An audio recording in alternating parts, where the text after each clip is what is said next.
setia, tak pernah sedetik kau tinggalkan diriku.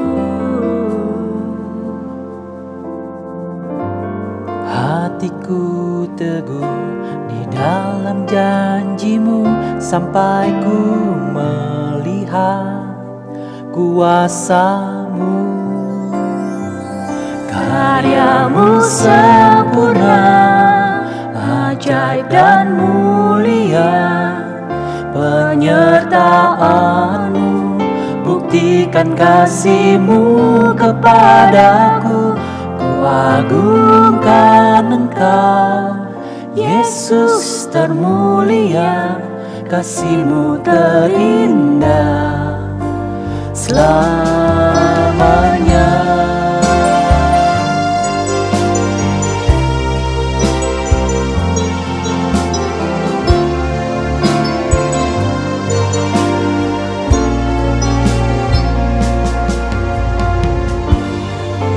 Bapa yang setia, tak pernah sedetik kau tinggalkan diriku. Hatiku teguh di dalam janjimu sampai ku melihat kuasamu. Karyamu sempurna, ajaib dan mulia, penyertaanmu buktikan kasihmu kepadaku.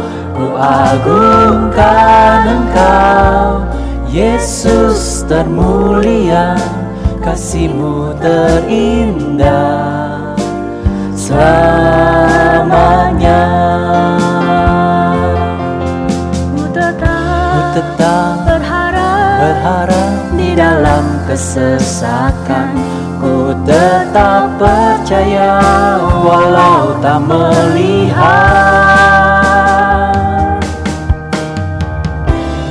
Karyamu sempurna, ajaib dan mulia, penyertaanmu buktikan kasihmu kepadaku.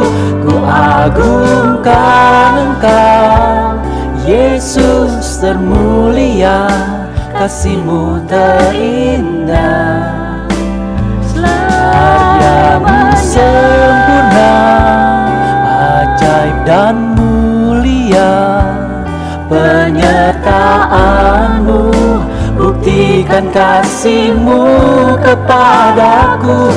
Ku agungkan Engkau, Yesus termulia, kasihmu terindah, kasihmu terindah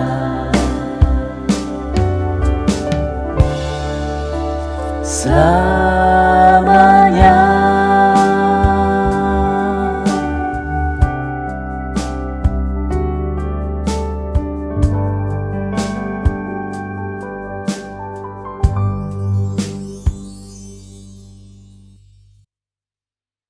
Shalom saudara-saudaraku yang kekasih di dalam Tuhan Yesus Kristus. Puji Tuhan, haleluya. Hari ini Minggu tanggal 28 Juli 2024. Tuhan masih memberi kesempatan kita hidup dan beribadah. Puji Tuhan. Selamat ulang tahun saya ucapkan kepada saudara-saudariku yang ditambahkan usianya oleh Tuhan kita yang maha besar dan berkuasa.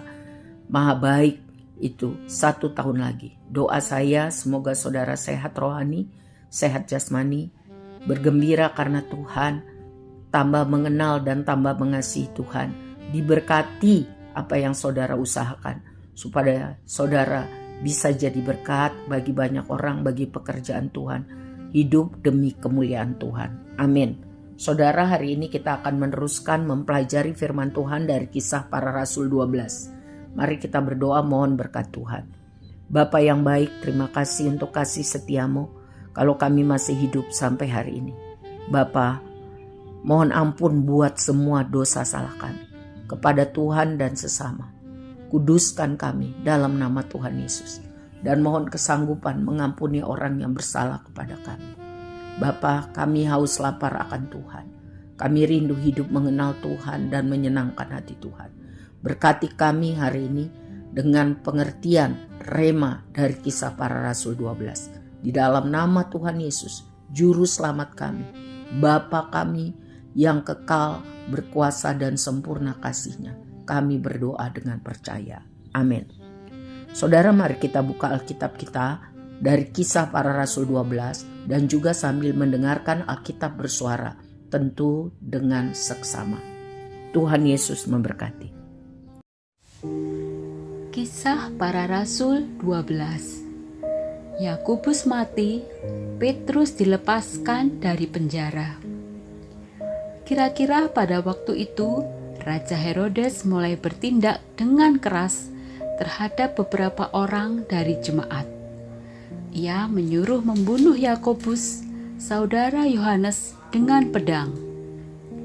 Ketika ia melihat bahwa hal itu menyenangkan hati orang Yahudi, ia melanjutkan perbuatannya itu dan menyuruh menahan Petrus. Waktu itu hari raya roti tidak beragi.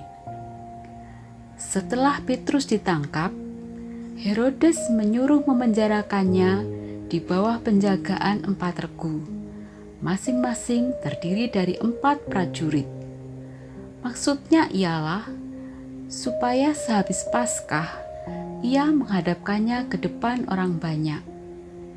Demikianlah Petrus ditahan di dalam penjara. Tetapi jemaat dengan tekun mendoakannya kepada Allah. Pada malam sebelum Herodes hendak menghadapkannya kepada orang banyak, Petrus tidur di antara 2 orang prajurit, terbelenggu dengan 2 rantai. Selain itu, prajurit-prajurit pengawal sedang berkawal di muka pintu. Tiba-tiba berdirilah seorang malaikat Tuhan dekat Petrus dan cahaya bersinar dalam ruang itu. Malaikat itu menepuk Petrus untuk membangunkannya. Katanya, "Bangunlah segera." Maka gugurlah rantai itu dari tangan Petrus. Lalu kata malaikat itu kepadanya, "Ikatlah pinggangmu dan kenakanlah sepatumu." Ia pun berbuat demikian. Lalu malaikat itu berkata kepadanya, "Kenakanlah jubahmu dan ikutlah aku." Lalu ia mengikut malaikat itu keluar dan ia tidak tahu bahwa apa yang dilakukan malaikat itu sungguh-sungguh terjadi. Sangkanya ia melihat suatu penglihatan. Setelah mereka melalui tempat kawal pertama dan tempat kawal kedua, sampailah mereka ke pintu gerbang besi yang menuju ke kota. Pintu itu terbuka dengan sendirinya bagi mereka. Sesudah tiba di luar, mereka berjalan sampai ke ujung jalan, dan tiba-tiba malaikat itu meninggalkan dia. Dan setelah sadar akan dirinya, Petrus berkata, "Sekarang tahulah aku benar-benar bahwa Tuhan telah menyuruh malaikatnya dan menyelamatkan aku dari segala tangan Herodes dan dari segala sesuatu yang diharapkan orang Yahudi." Dan setelah berpikir sebentar, pergilah ia ke rumah Maria, ibu Yohanes, yang disebut juga Markus. Di situ banyak orang berkumpul dan berdoa. Dan ketika ia mengetuk pintu gerbang, datanglah seorang hamba perempuan bernama Rode untuk mengetahui siapa yang mengetuk itu. Ia terus mengenal suara Petrus, tetapi karena girangnya, ia tidak membuka pintu gerbang itu dan segera masuk ke dalam untuk memberitahukan bahwa Petrus ada di depan pintu gerbang. Kata mereka kepada perempuan itu, "Engkau mengigau." Akan tetapi ia tetap mengatakan bahwa benar-benar demikian. Kata mereka, "Itu malaikatnya." Tetapi Petrus terus-menerus mengetuk, dan ketika mereka membuka pintu dan melihat dia, mereka tercengang-cengang. Tetapi Petrus memberi isyarat dengan tangannya supaya mereka diam. Lalu ia menceritakan bagaimana Tuhan menuntunnya keluar dari penjara. Katanya, "Beritahukanlah hal ini kepada Yakobus dan saudara-saudara kita." Lalu ia keluar dan pergi ke tempat lain. Pada keesokan harinya, gemparlah prajurit-prajurit itu. Mereka bertanya-tanya, apakah yang telah terjadi dengan Petrus? Herodes menyuruh mencari Petrus, tetapi ia tidak ditemukan. Lalu Herodes menyuruh memeriksa pengawal-pengawal itu dan membunuh mereka. Kemudian ia berangkat dari Yudea ke Kaisarea dan tinggal di situ. Herodes mati. Herodes sangat marah terhadap orang Tirus dan Sidon. Atas persetujuan bersama, mereka pergi menghadap dia. Mereka berhasil membujuk Blastus, pegawai istana raja, ke pihak mereka. Lalu mereka memohonkan perdamaian, karena negeri mereka beroleh bahan makanan dari wilayah raja. Dan pada suatu hari yang ditentukan, Herodes mengenakan pakaian kerajaan, lalu duduk di atas takhta dan berpidato kepada mereka. Dan rakyatnya bersorak membalasnya, "Ini suara Allah dan bukan suara manusia." Dan seketika itu juga ia ditampar malaikat Tuhan karena ia tidak memberi hormat kepada Allah. Ia mati dimakan cacing-cacing. Barnabas dan Saulus diutus. Maka firman Tuhan makin tersebar dan makin banyak didengar orang. Barnabas dan Saulus kembali dari Yerusalem setelah mereka menyelesaikan tugas pelayanan mereka. Mereka membawa Yohanes yang disebut juga Markus. Saudara yang kekasih dalam Tuhan Yesus, dari pasal Kisah Para Rasul 12 ini, kita dapat memperoleh sejarah tentang yang pertama, kematian Rasul Yakobus sebagai saksi Yesus Kristus, dan penahanan Rasul Petrus karena Injil. Hal ini terjadi karena perintah Herodes Agripa yang saat itu memerintah sebagai raja di wilayah Yudea. Yang kedua, pembebasan Petrus dari penjara secara ajaib, mujizat, karena pelayanan malaikat sebagai jawaban atas doa-doa syafaat jemaat baginya yang dilakukan dengan tekun. Yang ketiga, kematian mendadak Herodes Agripa si paling sombong karena ditampar oleh malaikat, pelayan keadilan Tuhan. Sementara itu Barnabas dan Saulus sedang berada di Yerusalem sebagai utusan jemaat di Antiokhia untuk mengantar sumbangan bagi jemaat di Yerusalem yang menderita kelaparan dan kemiskinan. Mereka, Paulus dan Barnabas, dalam bagian penutup terdapat catatan perjalanan mereka sedang kembali ke Antiokhia. Baiklah, kita akan melihat yang pertama mengenai kematian Rasul Yakobus sebagai saksi Yesus Kristus dan penahanan Rasul Petrus karena penginjilan. Herodes Agripa I bertindak keras membuat jemaat Kristus di Antiokhia, orang-orang Kristen, menderita dengan berbagai cara. Mengapa? Sebab Herodes benci kepada orang Kristen. Ia anti Kristus. Ia memenjarakan orang-orang Kristen, mendenda, ya, urusan keuangan nih. Ia merusak rumah-rumah dan harta benda orang Kristen, ya, membuat kesengsaraan besar, ya. Tetapi hal itu tidak membuat orang-orang Kristen di Antiokhia menjadi lemah. Tidak. Wow, luar biasa pekerjaan Allah Roh Kudus. Bahkan mereka menjadi lebih tekun, lebih sungguh-sungguh berharap, lebih semangat, lebih bergantung, menempel kuat, lebih tekun berdoa, beribadah, lebih tekun. Jadi kesengsaraan itu menimbulkan ketekunan. Ya. Kesengsaraan hidup menimbulkan ketekunan, lebih sungguh-sungguh berharap, bergantung pada Tuhan. Benarlah Roma 8 ayat 28 mencatat, Tuhan tahu, Tuhan turut bekerja untuk mendatangkan kebaikan bagi orang-orang yang sungguh-sungguh hidup mengasihinya. Jadi jika kita menderita bersama-sama dengan Tuhan, ya, bukan karena kebodohan kita, tetapi menderita karena mau melakukan firman. Alkitab katakan maka kita juga akan dipermuliakan bersama-sama dengan Dia.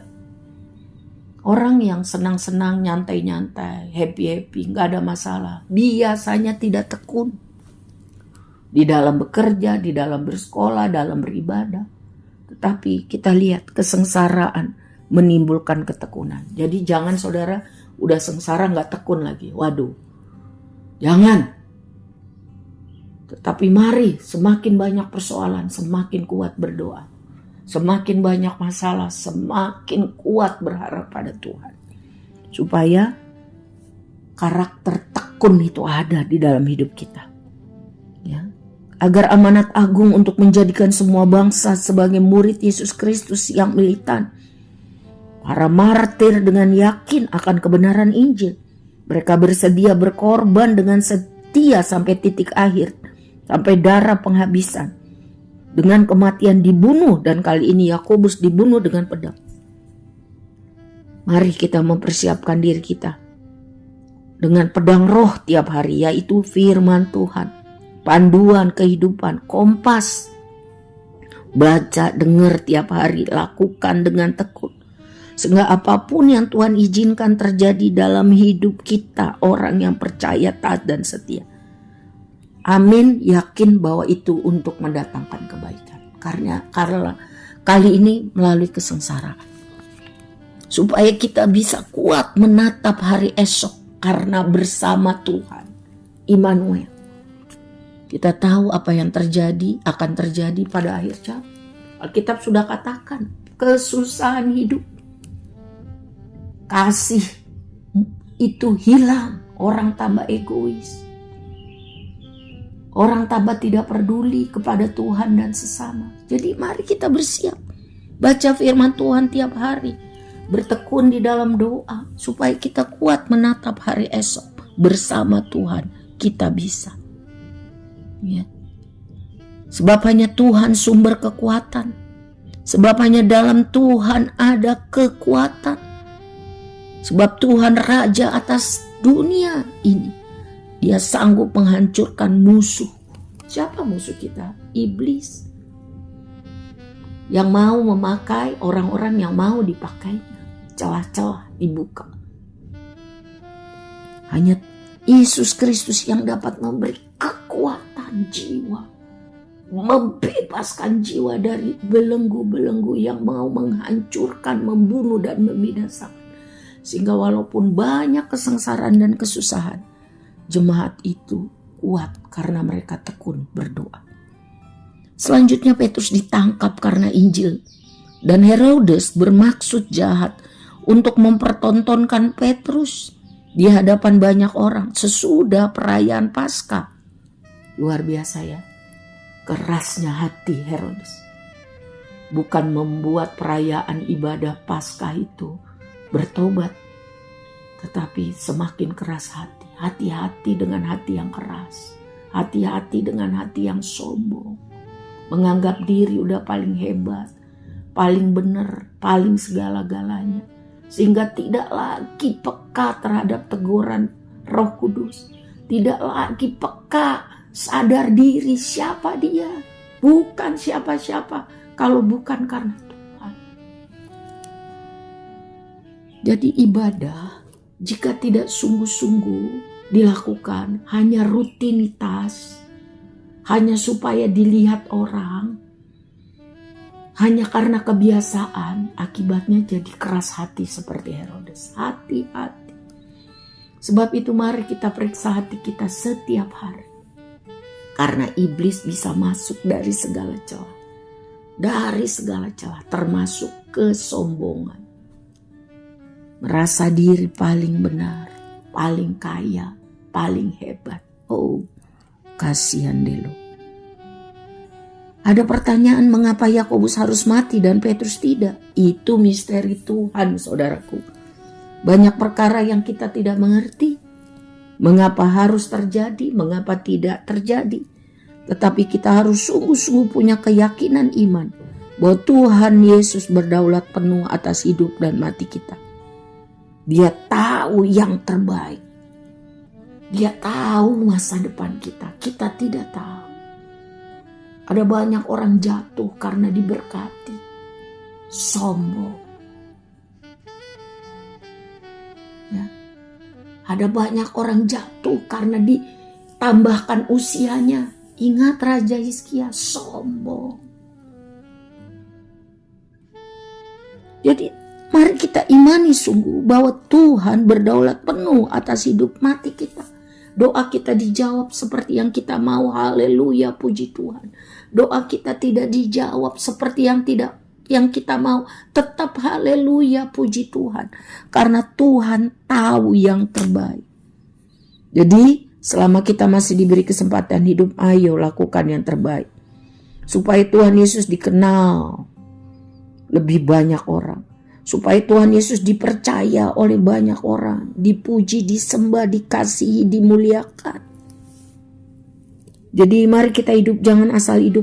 Yang penting aku udah makan, aku tidur, aku nyaman, aku aman. Jangan. Stop, bertobat. Hidup itu anugerah Tuhan. Seharusnya kita lakukan kehendak Tuhan setiap hari. Menyenangkan hati Tuhan. Apa sih yang menyenangkan hati Tuhan? Jadi garam dunia. Karena dunia ini tambah busuk. Jadi terang dunia. Karena Tuhan tahu dunia ini tambah gelap. Tambah gak jelas. Tambah rusak. Jadi pemberita Injil dengan perkataan dan perbuatan. Supaya orang lihat perbuatan kita yang baik. Dan mereka memuliakan Tuhan juga akhirnya. Percaya kepada Yesus dan diselamatkan. Itu harus tiap hari kita lakukan. Sampai Tuhan katakan, selesai nak, ayo pulang ke sorga bersama aku. Tempat di mana tidak ada susah, sakit, dan air mata. Tempat di mana ada kesukaan besar. Tapi selama masih di dunia, berjuang, bekerja, lakukan yang terbaik bagi Tuhan. Jadi berkat buat sesama, mulai dari dalam rumah.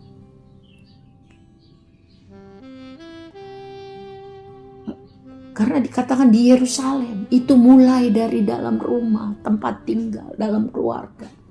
Dalam keluarga besar, baru keluar. Baru kepada teman, komunitas, orang-orang yang Tuhan taruh dalam hidup kita. Tapi mulai dari dalam rumah. Mengapa Alkitab berkata satu orang percaya dan seisi rumahnya diselamatkan? Karena orang percaya itu jadi berkat dengan perkataan dan perbuatan. Bagaimana kalau orang yang bilang percaya pada Yesus itu tidak jadi berkat dalam perkataan dan perbuatan? Tentu orang serumahnya akan berkata pret, munafik, ngomong doang, casing doang. Mari saudara, sementara ada kesempatan, mari kita bertobat. Lakukan apa yang Tuhan mau. Jadi garam dunia, jadi terang dunia, jadi pemberita Injil dengan perkataan dan perbuatan. Supaya hidup kita hidup yang sungguh menyenangkan hati Tuhan. Jangan sampai Tuhan bilang, aku tidak kenal kamu. Pergi kamu, pembuat kejahatan. Jangan.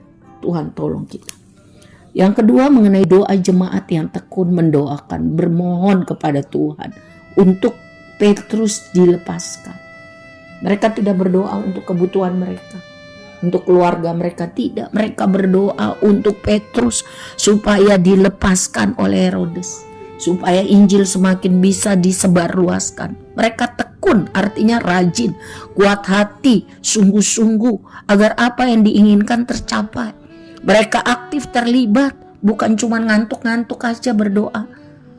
Mereka penuh perhatian, konsisten, konsentrasi, ulet, menggunakan segenap tenaga, usaha, segenap hati, segenap jiwa, berdoa dengan sungguh-sungguh, tidak pernah lupa, tidak bosan, sungguh-sungguh untuk mendapatkan apa yang diinginkan.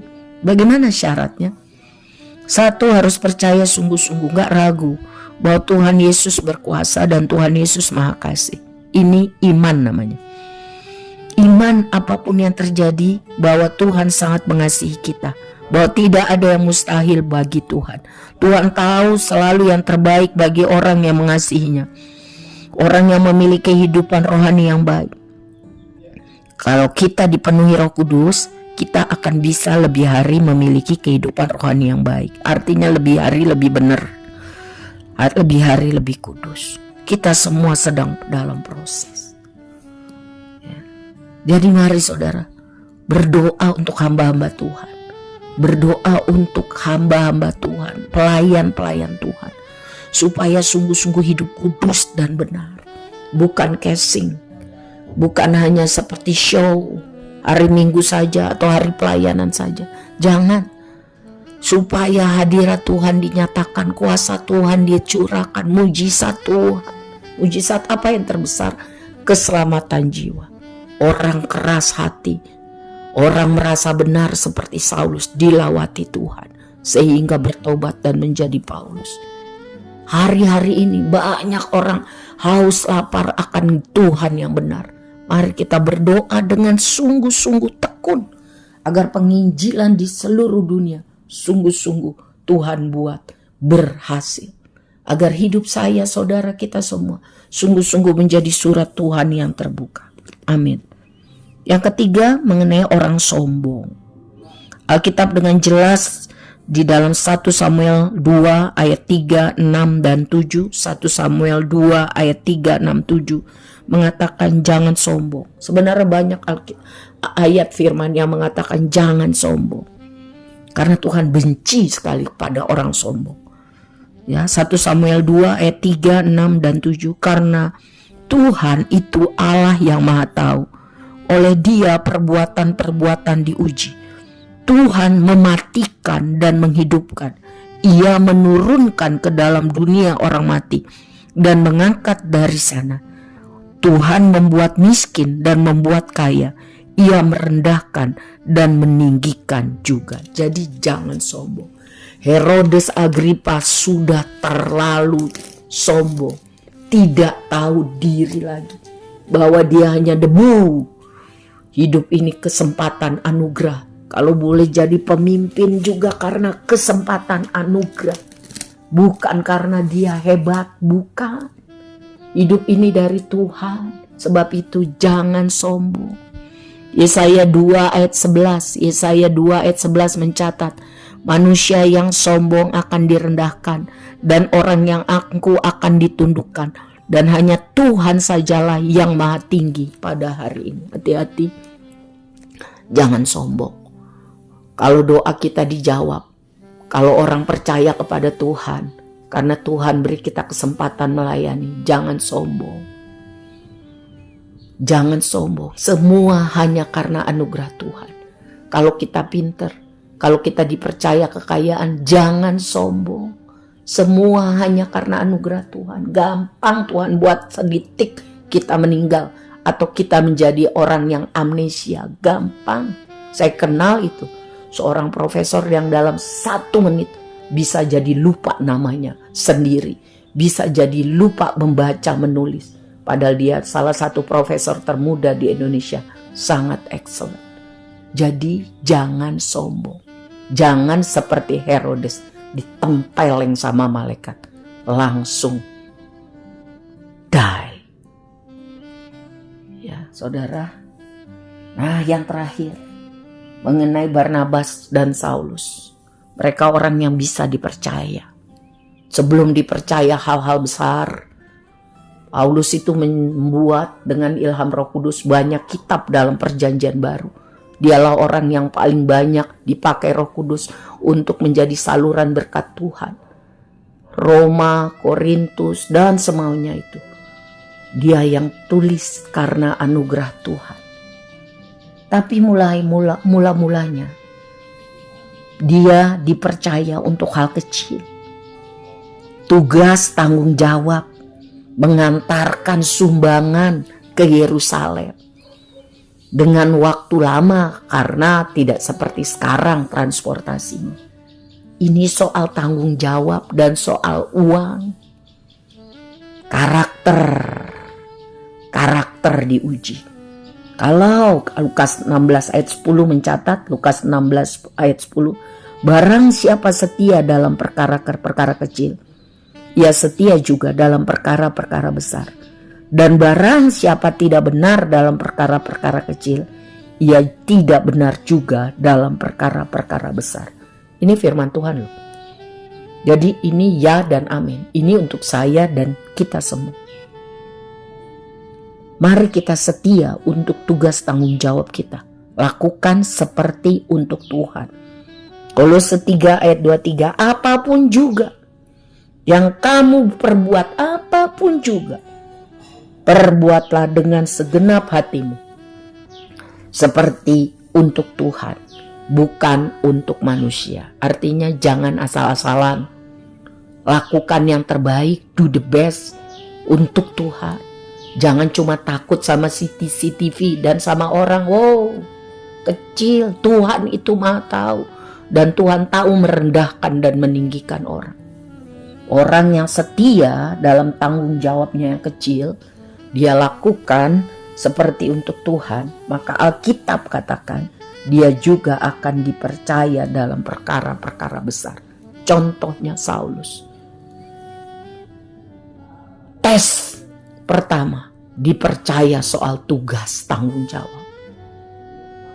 Dalam hal uang, hati-hati, banyak orang percaya, orang hamba-hamba Tuhan, bahkan yang sudah dipakai besar-besaran kebangunan rohani, biasa jatuh soal uang dan soal seks serta soal harga diri, nama besar, ingin dimuliakan, pride, kesombongan. Kali ini mengenai uang, saudara, ini juga buat saya, buat saudara juga. Kita rindu diberkati Tuhan, amin. Jadi berkat bagi banyak orang, amin. Untuk pekerjaan Tuhan, amin. Memuliakan Tuhan, amin. Kita tidak mau jadi pecundang, hanya nonton berkat orang, tapi kita gak pernah mengalami. Mari setia membayar perpuluhan dengan benar. Maliaki 3 ayat 10, pembayaran persembahan perpuluhan dengan benar dan setia. Jadi bukan kalau lagi mau, setia dan dengan benar. Bukan persembahan semau-mau kita. Perpuluhan berarti 10% dari penghasilan kita. Setia dan benar. Maka itu menyenangkan hati Tuhan. Saudara tahu menyenangkan hati Tuhan? Tahu?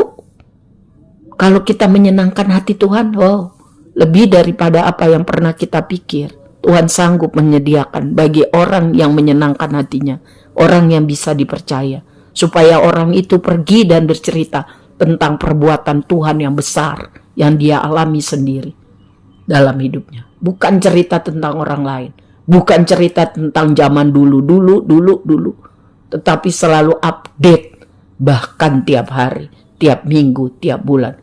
Betapa Tuhan mengasihi orang yang sungguh-sungguh mengasihi Tuhan. Tesnya adalah apakah yang kita lakukan itu sungguh-sungguh yang terbaik dengan segenap hati, apapun. Tugas tanggung jawab. Yang kedua, bagaimana dengan uang? Ingat loh, semua yang ada itu titipan Tuhan. Saya juga bukan orang yang sempurna, belum. Mari dari firman Tuhan Kisah Para Rasul 12 ini kita belajar untuk yang pertama, tetap semangat memberitakan Injil. Hidup berguna bagi Tuhan dan sesama. Berdoa syafaat sungguh-sungguh bagi pekerjaan Tuhan, bagi hamba-hamba Tuhan. Supaya Injil disebarluaskan semakin cepat, semakin kuat. Walaupun harus dihambat semakin kuat merambat. Lalu rendah hati, tahu diri, bisa dipercaya dalam tugas tanggung jawab yang Tuhan percayakan, apapun. Dan juga bisa dipercaya dalam soal keuangan. Kita diajar belajar mencukupkan diri dengan apa yang Tuhan percayakan dan belajar bersyukur. Tuhan tahu hati kita nggak bisa munafik di hadapan Tuhan. Marilah kita mempergunakan waktu yang masih Tuhan berikan ini untuk menjadi pelaku firman.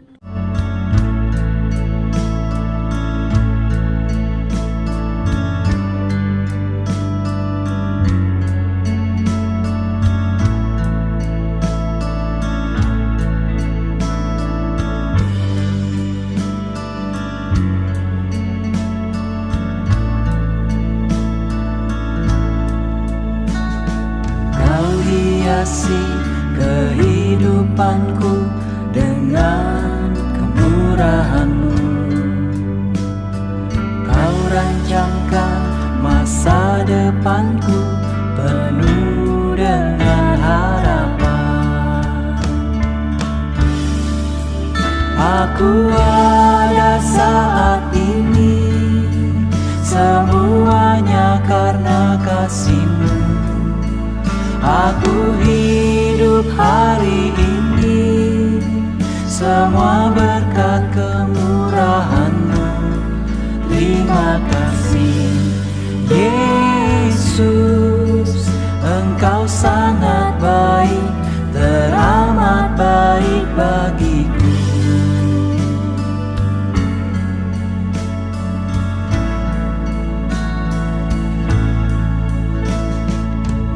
Hiasi kehidupanku dengan kemurahan-Mu.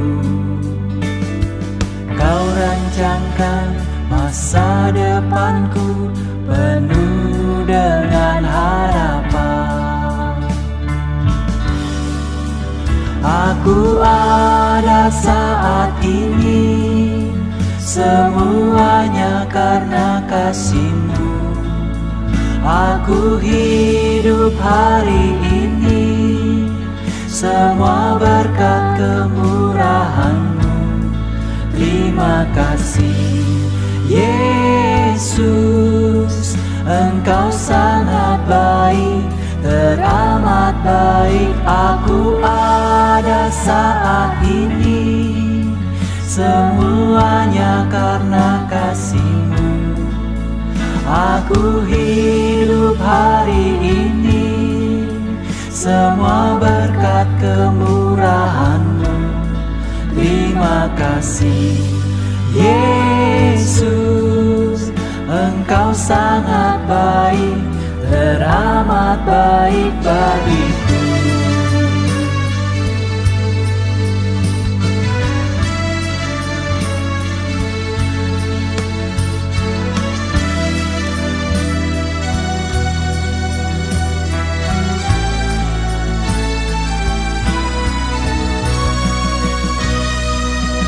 Aku ada saat ini, semuanya karena kasih-Mu.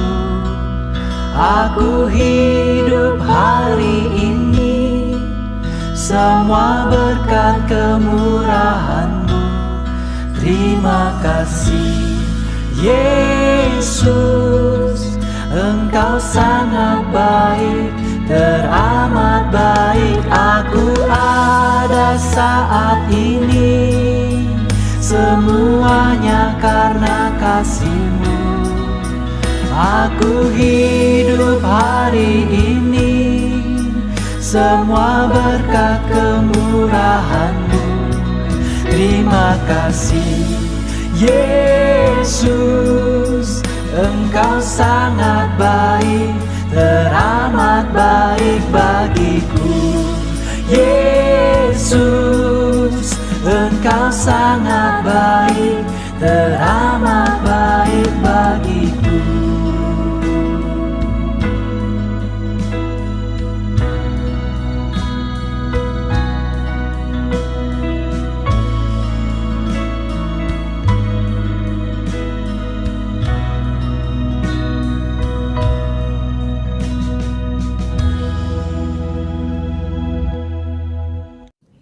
Tuhan memberkati. Mari kita berdoa. Bapa yang baik, terima kasih buat firman Tuhan ini. Ini buat kami. Kami mau sungguh-sungguh melakukannya. Kami mau rendah hati. Kami mau dipercaya dalam segala hal yang Tuhan percayakan kepada kami. Kami mau tekun berdoa syafaat bagi hamba-hamba Tuhan, bagi pekerjaan Tuhan agar kuat dan berhasil. Kami juga mau Tuhan dipakai Tuhan menjadi pemberita Injil. Dan kami tahu persoalan kesusahan akan banyak, tapi kami mau tambah tekun dan tambah sungguh-sungguh kuat melekat dengan Tuhan. Karena hanya Tuhan sumber kekuatan, hanya Tuhan yang dapat menghancurkan musuh dan membebaskan jiwa. Hanya Tuhan yang kuasa kasih-Nya sempurna dan kekal. Kami menyerahkan hidup kami mohon berkat Tuhan untuk anak sekolah minggu, anak remaja dan pemuda. Mereka cinta Tuhan. Mereka sungguh-sungguh mengasihi Tuhan. Sehingga masa depan mereka sungguh ada. Dan harapan mereka ya dan amin di dalam Tuhan. Kami orang yang dewasa, bahkan yang paling senior sekalipun, wanita dan pria, tolong kami tambah tekun di dalam doa. Tambah tekun di dalam menjadi teladan hidup bagi anak-anak muda. Melakukan bagian kami yang terbaik, hidup bagi kemuliaan Tuhan. Kami menyerahkan hidup kami untuk minggu yang akan datang di dalam tangan kasih setia Tuhan. Kepadamu kami percaya. Angkatlah tangan saudara, terimalah berkat Tuhan di dalam nama Tuhan Yesus. Kasih Allah Bapa yang sempurna, cinta Tuhan Yesus bagi saya dan saudara. Persekutuan yang erat dan manis dengan Roh Kudus sehingga kita tambah hari hidup tambah kudus, tambah benar sesuai firman Tuhan. Dan kita akan mengalami Immanuel, Allah beserta kita. Damai sejahtera Tuhan bagi saya dan saudara. Di dalam nama Tuhan kita Yesus Kristus, kita berdoa dengan percaya. Amin. Tuhan beserta kita. Amin.